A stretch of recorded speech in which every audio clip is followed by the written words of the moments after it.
জাতি কোন দিকে ইতিমধ্যে আলামত স্পষ্ট।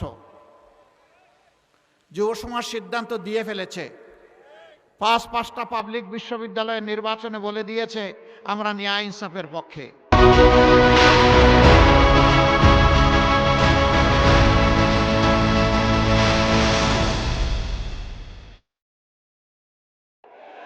আমরা আগামী নতুন বাংলাদেশের পক্ষে, আমরা যুবকদের 24-এর আকাঙ্ক্ষার পক্ষে। এর রায় তারা দিয়ে দিয়েছে।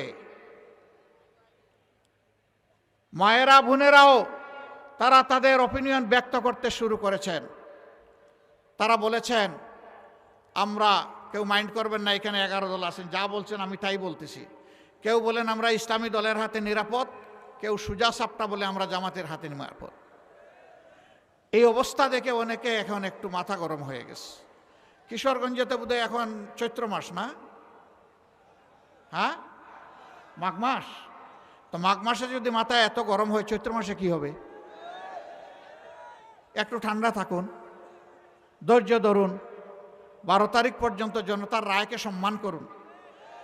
সুষ্ঠু নির্বাচনে যিনি নির্বাচিত হয়ে আসুক, আমরা তাকে অভিনন্দন জানানোর জন্য প্রস্তুত। কিন্তু চূড়াই পথে আর কোনো নির্বাচন হবে না, ইনশাআল্লাহ হতে দেওয়া হবে না। সমস্ত চূড়াইগুলি বন্ধ করে দেওয়া হবে। সেই পথেই আমরা এগিয়ে যাব। আমরা চাচ্ছি মানুষ একটু শান্তিতে নিরাপদে থাকবে। কৃষক তার জমিতে ফসল ফলাবে আধুনিক প্রযুক্তি নিয়ে। একজন শ্রমিক তার ন্যায্য পাওনা পাবে শ্রমের, এবং সে একটা মানবিক মর্যাদায় সেখানে কাজ করবে। এই দেশে হাত পাতা মানুষ থাকবে না, বরঞ্চ হাত মজবুত হয়ে কাজ করা মানুষ থাকবে। এরপরে যাদের হাত কাজ করতে পারবে না তাদের দায়িত্ব সরকার নেবে। আমরা বলেছি একটা সুস্থ সবল জাতি গঠনের জন্য 5 বছর পর্যন্ত শিশুদের সমস্ত চিকিৎসার দায়িত্ব নিতে বাধ্য হবে সরকার। আমরা বলেছি একটা শিশু আর শিক্ষার আলো থেকে বঞ্চিত হবে না। সমস্ত শিশুকে শিক্ষা দিয়ে প্রশিক্ষিত করে দেশ গড়ার একজন কর্মী কারিগর হিসাবে ইনশাল্লাহ তৈরি করা হবে। তারা দেশে বিদেশে যেখানেই সেবা দিবে সেখানে গৌরবের সাথে এবং দক্ষতার সাথে তারা সেবা দেবে। আমরা আর ওই খুঁড়া শিক্ষা ব্যবস্থা চাই না। আমরা এখন দক্ষতা যে শিক্ষা ব্যবস্থা দিতে পারবে আমাদের সন্তানদের হাতে সেটাই তুলে দেব। তার সাথে দ্বীনি এবং নৈতিক শিক্ষা অবশ্যই থাকবে। মানুষ যদি মানবিক মূল্যবোধে গড়ে না উঠে, সে দক্ষ হলে দেশের দক্ষতার সাথেই 12টা বাজাবে। আমরা ওই শিক্ষা চাচ্ছি না। আমরা অবশ্যই মোরাল অ্যান্ড প্রফেশনাল এডুকেশন চাই। তাই আমরা নিশ্চিত করব ইনশাআল্লাহ। আপনারা দোয়া করবেন। 2টো ভোট, একটি হবে জন আকাঙ্ক্ষার পক্ষে, জুলাই আকাঙ্ক্ষার পক্ষে। এই ভোটটা হবে প্রথম ভোট, এটি হচ্ছে গণভোট। আপনারা গণভোটে কি বলবেন? হা মানে আজাদি, না মানে গুলামি। আজাদি না গুলামি, আজাদি না গুলামি।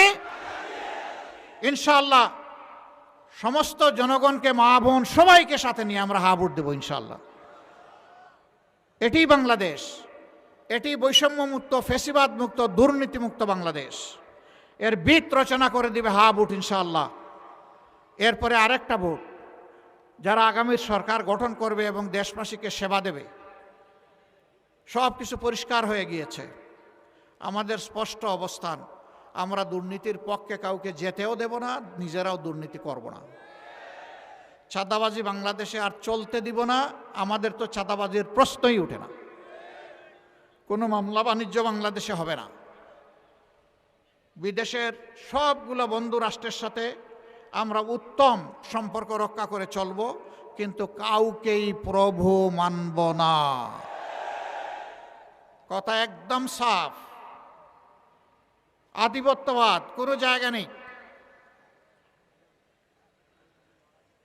আগামীতে মানুষ তার যোগ্যতা অনুযায়ী ইনশাআল্লাহ তার কাজের জায়গা খুঁজে পাবে।